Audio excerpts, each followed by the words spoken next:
Fermi perché mi sto veramente emozionando, sono gasatissimo. Sembra che il giorno 27 aprile ci sia il lancio ufficiale, la presentazione ufficiale del nuovo Air 2S. Ebbene sì, è appena uscito un video che ce lo fa vedere e alla fine chiude con un numero 27 che dovrebbe, ripeto, farci capire che qui il 27 di aprile sarà presentato questo nuovo drone.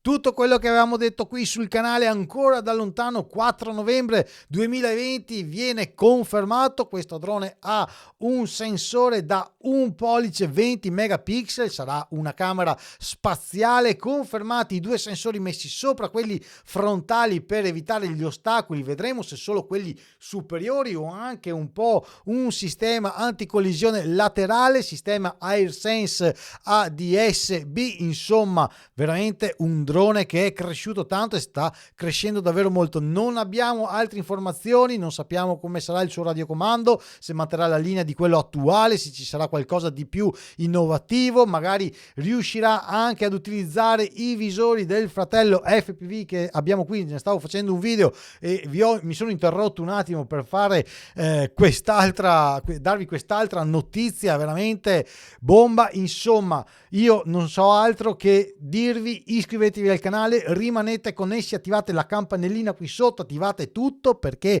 appena questo drone verrà presentato sarà qui su questo tavolo per essere recensito. Questa è una promessa, mi raccomando, rimanete sempre connessi ragazzi. Questo sarà un drone che spacca davvero di brutto. Se è come penso, e sarà sicuramente come penso, darà del filo da torcere a tutta quella che è la sua concorrenza. Ragazzi, restate con me, iscrivetevi al canale, rimanete sempre connessi. A presto!